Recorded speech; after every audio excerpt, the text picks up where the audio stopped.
Good evening and welcome to CUTV NewsCenter for the week of February 11th, 2016. I'm Zach Prosba. And I'm Ryan Kaufman. Fundraisers come in many shapes and sizes, and in this case, temperatures. Our reporter Mason Brow found himself in quite a frigid event this weekend covering the Frosty Frolic. Good afternoon. I'm Mason Brow with CUTV NewsCenter, and I am here on the Mon for the Frosty Frolic. And this is happening in Cole Center, and let's see what happens today. The Frosty Frolic is a fundraising endeavor that benefits the California School District Foundation by raising money to provide their graduating seniors scholarship opportunities. One contributes by donating $10 and in return receives a hat, a shirt, and a ticket to jump in the river. The main organizer, Walter McFan, also decided to take a dip in the Mon, and here is his reaction. It's awesome. Hopefully we raised close to $7,000 this year. Wow. And multiple jumpers. I have a cheering section, obviously, and I want to thank everyone for supporting the California School District Foundation. This raises money for scholarships to give away to our graduating seniors. Even though the Frosty Frolic is for a good cause, a 40-degree jump in the river is not everyone's cup of tea. Now, Hannah, what made you think it's a good idea to jump into this cold water today? Just because it's for a good cause. I did it last year. I don't know why I'm back, but just to help out with our scholarships. Yet the more time I spent at this event, the more I wanted to contribute. That's why I decided to put down the mic, put on some swim trunks, and take the dive myself. I'm Mason Brown for CUTV NewsCenter.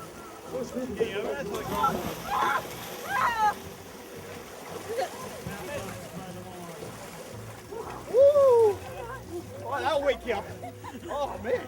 This past weekend, Stormfest was held by the CalU Meteorology Club at the Carnegie Science Center. CUTV's own Damon Matson was there to help with the event and to figure out what went on at the event as well. Here in early February, the CalU Meteorology Club comes to the Carnegie Science Center to host Stormfest, an annual outreach event that reaches the youth ages all the way up to adults, as you can see behind me. And in its 9th year, this event is still holding strong. CalU has partnered over the years with the Carnegie Science Center to hold Stormfest, an event with different activities that teach scientific concepts to the public. Student volunteers, National Weather Service employees, and even Nick Walker from the Weather Channel show up to make this happen. This is actually my 8th year at Stormfest. They keep asking me back, so I keep coming again. But I look forward to it every year because it's a way to interact with kids and with families and with people who are really interested in meteorology, interested in how the weather works, interested in careers in meteorology. These are my people, and so I really enjoy talking with them. Such a large event requires lots of planning and work. Student organizer Kelly Judy and Cal alum Kevin Wagner talk more about this event's impact. Planning that goes into Stormfest, it takes about a year's worth of planning. We have to coordinate with the Carnegie Science Center with their main event coordinator, which this year they got a new one.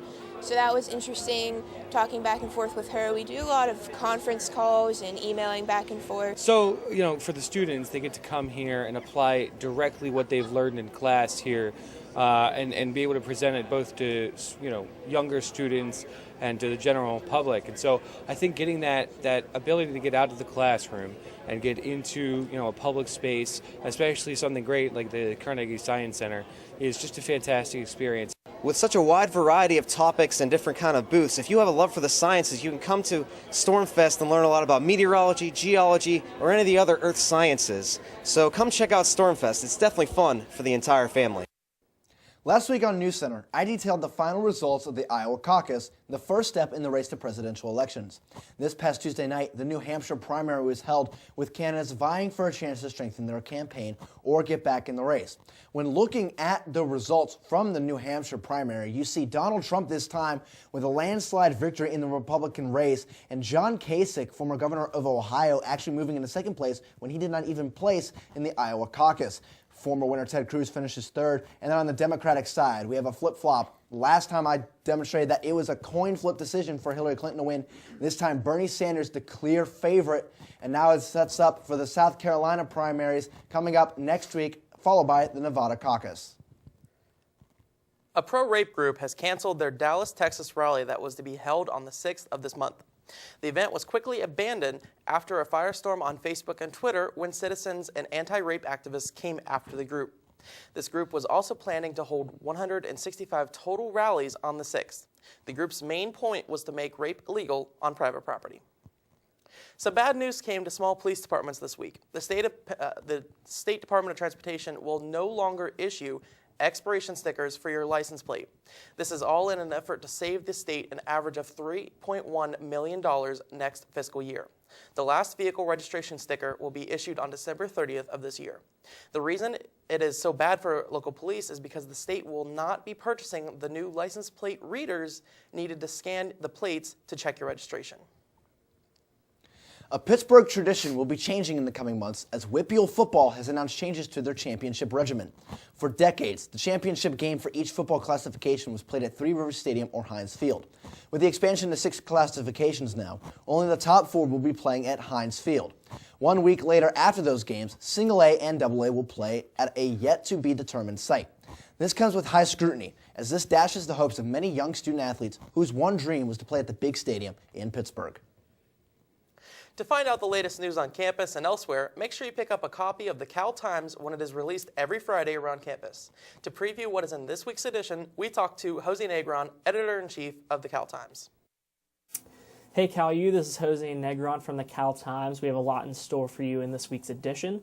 In news, we cover the Underfunded We Fail rally as well as the Frosty Frolic. In opinion, we have an opinion piece on Calvin Johnson and his retirement. And in sports, we have Emily Suckling as our Athlete of the Week. Be sure to pick up a copy of the Cal Times around campus and check us out at caltimes.org.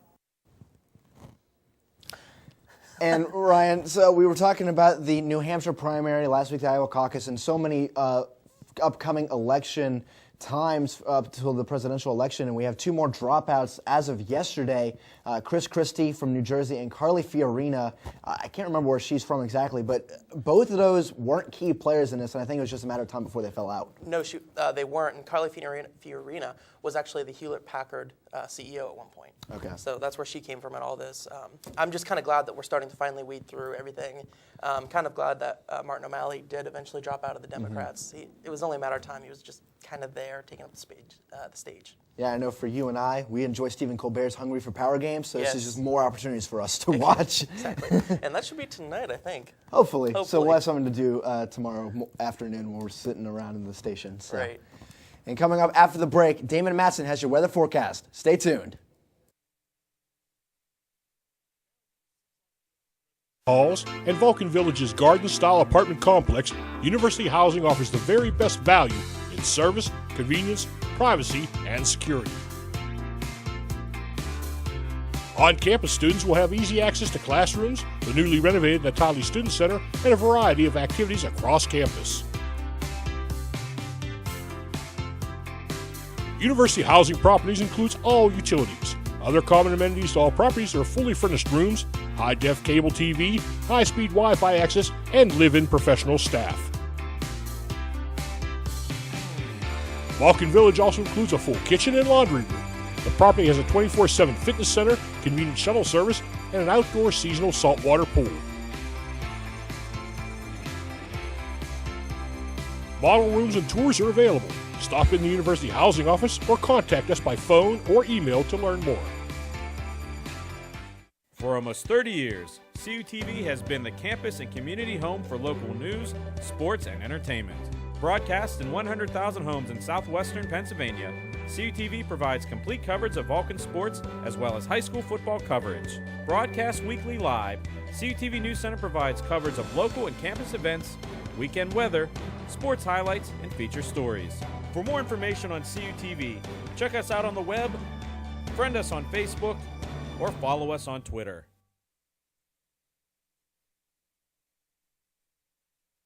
Meteorologist Damon Matson up here at the Weather Center with your forecast for this week. We got past all the snow showers that we had earlier on in the week, and now we're starting to see the coldest Arctic blast that we've seen all year long so far. And as you can see, temperatures outside right now, only 17 right around our area, so in the upper teens for the most part today. And you see on the back end again, cold in the Midwest, 25, and then 15 in Chicago. A little bit of warmer air behind this. We'll talk about that as we move forward into next week. But for the most part, we're focusing on the cold temperatures that we're seeing. Now I'll turn on the radar here for us, show you what's going on across the country here today. for the most part, we really aren't seeing that much action across the country. That last system made its way out, and we have a little bit of snow showers coming from this system right here in the upper Midwest. Got a little system here over in Seattle, but again, for the most part, we're not seeing much difference as we move forward through the rest of the day today. I'll go ahead and zoom in a little bit. Again, we have the clouds in our area, a couple of snow showers coming in off the lake, and zooming in one last time. There it is. We can pretty much see the snow showers coming off of Lake Erie into eastern Ohio, also western Pennsylvania. So I'll go ahead and draw this on here for us. And you can see there it is, just this area right here, this area here, and a little bit here in north central Pennsylvania. But so far for California, we're just seeing the clouds hanging around and no real threat for any snow showers or flurries as we move through the day today. So what are we looking at going through on into our weekend? For the rest of the day today, again, those snow showers have a possibility of hanging around, but other than that, it's going to just cool down as we move forward through tonight into Friday. As you can see, there's that next system. It's a little clipper coming from Canada that's going to make its way through. Chance for snow showers, especially tomorrow night. But behind this is where we're going to see that really cold blast of air that's going to bring the temperatures way down this weekend. You can see on this graphic right here, 20 to 30 degrees below normal is what we're going to see for our highs going into Saturday and on into Sunday. So what is it going to feel like on Saturday night? That's when we're expecting to see the coldest temperatures, possibly down into the negative teens, so anywhere between 0 and negative 10 degrees for the low temp. And then that wind chill is also a big factor. We could possibly see right on a border right here, but between negative 5 and negative 15 is what I think we'll see. So there's the setup for this weekend. That system's going to make its way down. We'll see the cold Arctic blast of air make its way in. And then early next week, just to make you guys aware, there is a chance we're going to see a snowstorm make its way through. We don't know where it's going to hit or how much snow we may get, but just be aware we're going to see our next system come through on Monday. Then your forecast then for the rest of the week going into early next week, you can see there's that cold air making its way in. The low temperature could be a little bit colder than 2 degrees on Saturday, so be prepared for that as you go out with your Valentine on Valentine's Day going into Sunday morning. And then, again, there's that next system. Monday into Tuesday, temperatures will warm back up, but we could see snow showers and also a possibility of a mix. I'm student meteorologist Damon Matson. That was your forecast this week. Now I'll send it back to the desk to Zach and Ryan. So Damon is not here to break down what seems to be a very chilly weather forecast coming up this week. But lucky enough, Ryan, you are a former meteorology major, so explain to us, why is it going to be 2 degrees on Saturday? I don't like that. Well, I mean, you saw on the graphic there that we were seeing there was a backdoor cold front that's going to sweep through. It's going to bring through some cold Arctic air with it. So then, as you saw in Damon's forecast, it's going to warm up, so it won't be too much. You just got to bear with it. I'm from the South. I don't like bearing with snow. Clearly, you didn't see what happened a few years ago with the South. If it's going to be cold, you need snow. I mean, you don't want it cold in a sunny day. It just doesn't work. Well, that's what we had today, a cold and a sunny day, and it's super windy, and I did not like that, having to walk to class and we at least such. had some precipitation with it. Yeah, so. And when we come back after the break, Mike Mays takes us on a trip around the entertainment world. Stay tuned. With Cal U's 6 on-campus residence halls and Vulcan Village's garden-style apartment complex, University Housing offers the very best value in service, convenience, privacy, and security. On-campus students will have easy access to classrooms, the newly renovated Natali Student Center, and a variety of activities across campus. University Housing Properties includes all utilities. Other common amenities to all properties are fully furnished rooms, high-def cable TV, high-speed Wi-Fi access, and live-in professional staff. Vulcan Village also includes a full kitchen and laundry room. The property has a 24/7 fitness center, convenient shuttle service, and an outdoor seasonal saltwater pool. Model rooms and tours are available. Stop in the University Housing office or contact us by phone or email to learn more. Here's your check.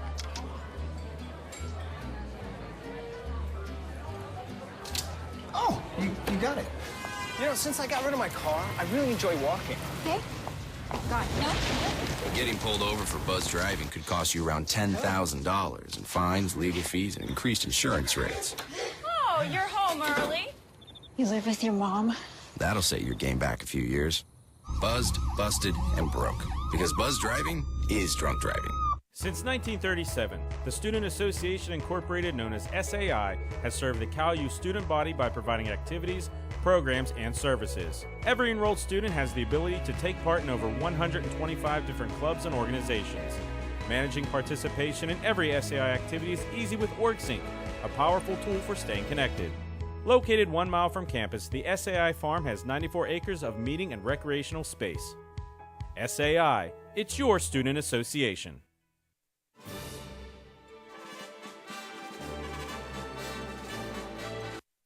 Welcome back to CUTV NewsCenter. I'm Mike Mays with your entertainment report. If you thought you knew your favorite celebrities, think again. Our reporter Stephen Ruffing digs into the lives of your favorite stars. Hello, I'm Stephen Ruffing, and like you and I, celebrities have strange things that people don't know about them. And today, we're going to learn more about Nicolas Cage. The first fact on our list is he will be buried in a 9-foot pyramid in the world-famous St. Louis Cemetery in New Orleans. Second is he once owned a pet octopus and claimed he needed it to help his acting. Third and final is he is on the cover of a Serbian biology book which used a picture of him from the film Raising Arizona. And now you know more about Nicolas Cage. If you want to know more about different celebrities, tweet us at CUTV_PA. I'm Stephen Ruffing with your Celebrity Fact of the Week. Come by to watch different rock bands compete in Battle of the Bands for a chance to play with the Washington Orchestra. Events start Friday, February 19th in Steele Hall Auditorium. Rapper DMX was hospitalized earlier this week after being found unconscious in a hotel parking lot in Yonkers, New York. After being revived with CPR, he was taken to the hospital. He says he suffered from asthma attack and is now in stable condition. Out with the old and in with the new. And the returning.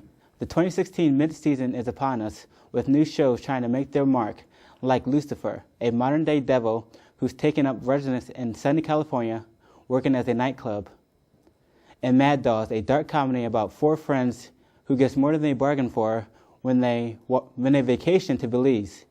Many fan-favorite shows like Grey's Anatomy and The Walking Dead, plus Modern Family, are making their way back to TV. Margaret Robbie, who plays Harley Quinn in the upcoming DC movie Suicide Squad, gave members of her cast and crew members tattoos to remember their time spent together. Unfortunately, Robbie misspelled one crew member's tattoo, spelling squad SKWAD. The full list of nominations for the Grammys has been released. Leading the pack is Kendrick Lamar with 11 nominations, including Album of the Year, Song of the Year, and Best Performance. The Weeknd and Taylor Swift each came away with 7 nominations. The Grammys are on February 15th and is being hosted by LL Cool J. And to round out the entertainment report for this week, we have Mockingjay Part 2 in the Vulcan Theater. As the world of Panem escalates, the destruction of other districts, Katniss Everdeen, the reluctant leader of the rebellion, must bring together an army against President Snow, while she holds all dear in the balance. Showtimes are 8 and 11 in the Vulcan Theater. So guys, a lot of our favorite shows are coming back on. I know one of my favorites, Grey's Anatomy, which starts tonight. I'm not going to be able to see it tonight, but I'll be able to watch it tomorrow. Yeah, and for me, I know a lot of us around here in CTV, we enjoy The Walking Dead. That comes back this Sunday night. I probably won't get to watch it because it's Valentine's Day. I'll be spending time with my fiance and stuff, but I'm excited for that to come back. And there's rumors Daryl's going to die this season. I really hope that doesn't happen. I hope that doesn't happen. For me, it's a show that's already on. It's Superstore. I absolutely love that show. Congratulations, NBC, on doing something right, in my opinion. I still have not gotten a chance to watch that yet, but it's by the same people that do The Office. It's and I know great. We enjoy it. It really is. Yeah. Oh, well. All right, thanks, Mike. When we return, Anthony D'Agostino has your sports report. Stay tuned.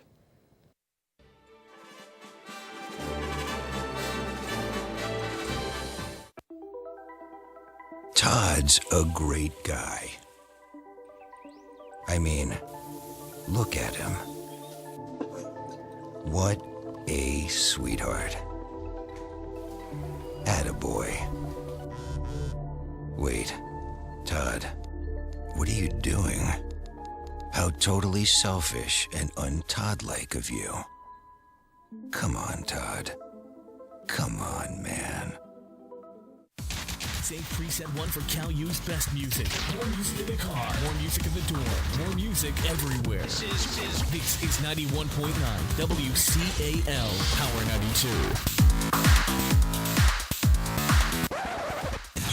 The home of the Vulcan Nation. Playing Cal U's best music. 91.9 WCAL. WCAL Power 92.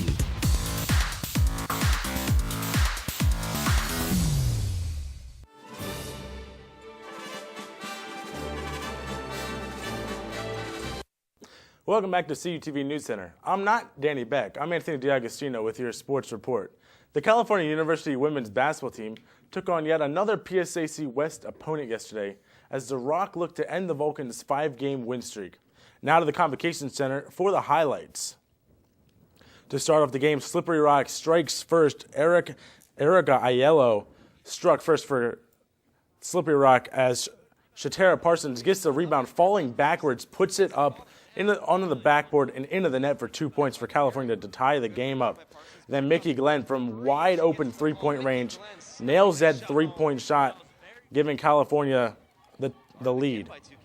And Slippery Rock has it stolen away by Mickey Glenn, who goes to Paige Wright, then to Precious Martin for the 2 points. Easy money there for California, doing their job on defense to get the points. And Sierra Barrett flings it over to Precious Martin for the easy three-point shot, as Paige Wright then takes a three-point shot and falls in. California lighting it up with the three-point shot in that game. And then Slippery Rock trying to make something happen. Eric Aiello again with 2 points. And then a three-point, that was a two-point shot, looked like a three-point shot, could have been a three-point shot by Morgan Jennings. That one falls in. And there's a nice three-point shot by the PSAC West Freshman of the Week, Emily Suckling, for 3 points, something she's been able to do so well, as Mickey Glenn on the defense gets the easy 2 points there on the breakaway. As then Sierra Patterson missed that, gets the three-point shot there from way downtown. Nobody there for the Vulcans. Slippery Rock down 43-21. And then defense again, California wide open. Shatara Parsons goes up for 2 points. It's good for Shatara Parsons, making it look easy out there with the California Vulcans. And Lexi Carpenter, just a nice step back 2-point shot for the Rock. As we round out here, another defensive play there. Mickey Glenn going all the way up for 2 points. California just routing this Slippery Rock team 70-45. Sierra Barrett getting a double-double, 20 points and 11 rebounds. Mickey Glenn almost getting a double-double with 16 points and 6 assists. And Shatara Parsons, 10 points, 14 rebounds, a double-double for her. As we now look to the standings, California in first place with the record of 14-4, 17-5 overall. And a first-place team, once they get into the Final Four, will take home court advantage for the Final Four tournament, which is huge for the PSAC. IUP and Gannon are tied at second place, 14-5, 17-6, and 16-7. Both teams trying to fight their way up and climb atop of California. California will take on Gannon not this Saturday, but on Wednesday. So huge game there for California going at Gannon. Now looking at the California men's team, they were looking to snap a 5-game losing streak yesterday as they also took on the Rock. Now we're going to go to the Convocation Center for the men's basketball highlights. The first 2 points for each team were foul shots, and then Malcolm Richardson starts off the jump shot routine there. 2 points. Daniel Sapp getting a pass from Khalil Jabby on the baseline to go in for 2 points. What a shot there by Daniel Sapp. As Tony Richardson fights for the ball, gets the put back, and on his off balance there, getting those 2 points to fall is Malcolm Richardson again, this time from 3.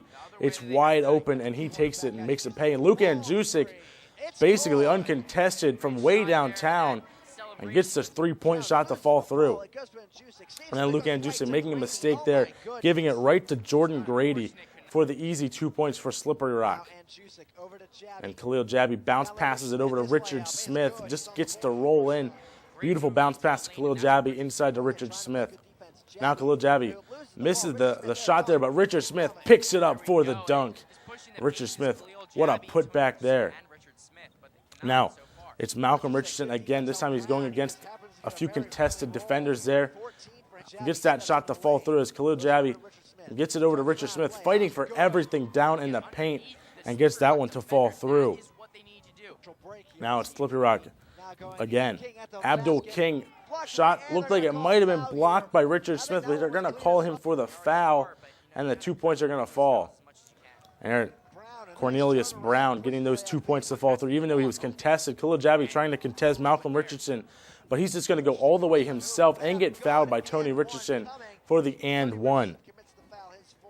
The next highlight is Malcolm Richardson yet again. Malcolm Richardson step back three against Khalil Jabby. He makes him pay. 3 points for Malcolm Richardson. And Richard Smith tips it there. Goes to Khalil Jabby, who gets it to Luka Andzusic. Richard Smith wide open for the fantastic dunk, making the crowd and the teammates go wild. As Josh Dombrowski tries to get California back into it for the three-point shot, it goes through, but California just couldn't claw their way back. 57-48, the final score for Slippery Rock. Richard Smith, 14 points, 5 rebounds. Luka Andzusic, 9 points. Khalil Jabby, 7 points and 4 assists. And now we actually have breaking news for you today. It has been announced Thursday, February 11th, 2016, that the all-time winningest coach in Cal U men's basketball history is retiring following the end of the 2016 season. Coach Bill Brown currently holds a 365-207 record and a 638 winning percentage during his 20-year tenure. He is the winningest active coach in the PSAC. He's only one of 6 coaches with at least 350 wins in the PSAC, and during his time running the bench, he led the Vulcans to 6 NCAA tournament appearances. Coach Brown has mentored 40 All-PSAC West selections, as well as 22 first-team honorees. Coach Brown had this to say following the announcement: "I will miss the college atmosphere, and it's going to be tough, but it's time. Coach, I can say without a doubt that it's going to be tough for the school, students, faculty, and alumni that have gotten to know you and have seen you lead a wonderful program as well. Thank you for all you have done, and good luck on your retirement." To see the entire press release on Coach Brown's retirement, go to calvulcans.com. The California University of Pennsylvania Athletic Training Program produced an NFL intern this past season, as Stephen LeBate of Shaler was an intern for the NFC Conference champions, the Carolina Panthers. LeBate joined the Panthers staff in April for a 1-year internship as a seasonal athletic trainer. He couldn't have picked a better team to have internship with other than the Denver Broncos, as the Panthers made it all the way to the Super Bowl. Stephen Nesbitt of the Pittsburgh Post-Gazette stated, "After the Super Bowl, LeBate would love to stay with the Panthers after his internship ends in May, but he'd also love to come back to Pittsburgh and work in sports medicine." LeBate said that Pittsburgh always holds a special place in his heart and will continue to forever. And now it's time for the Vulcan Hammer Award. For this week's Vulcan Hammer Award, I've selected women's basketball athlete Emily Suckling. Emily Suckling had a record-setting Saturday for the California women's basketball team. Suckling had a career-high 22 points. She was 8 for 13 from the field and 6 for 10 from the three-point line. And on Wednesday, she contributed by hitting 1 3-point shot and scored 5 points. After Saturday's game, she was named, as I said before, the PSAC Freshman of the Week. So congratulations to Emily Suckling on the Vulcan Hammer Award. And guys, talk about Bill Brown here, just announcing his retirement today. Shocking news on the campus of California University. From what you guys told me, I haven't been around CUTV for that long, so I'm not really too sure about how the sports teams are, but he was here for 20 years and did great things for the team. Yeah, and you mentioned all-time winningest coach in program history, active leader in wins. And I'm just glad to say I've gotten to talk to him a couple times when he's coming out to the Bill Brown show. I've watched him coach. He's a wonderful coach. And I'm just glad in my time I have left as a senior, I'll be able to see the final games that Bill Brown coaches. There's one more home game for him. And make sure you fans at home come out to see it. It's against Edinburgh, February 24th, a 7:30 tip-off. It'll be the last time Bill Brown has coached the Vulcans. You need to get out there and show your support for him as a wonderful man, as a wonderful coach. Yeah, definitely show your support for Bill Brown. He's done a lot for this school, not only in making really good athletes, but making really good men as well, because he liked to not only just coach them on being a great basketball players, but coach them in life in general. So. Yes, very well. And thanks, Anthony. That will do it for this week's edition of NewsCenter. Be sure to check out our YouTube channel at CUTV NewsCenter. Thanks for watching and have a great weekend.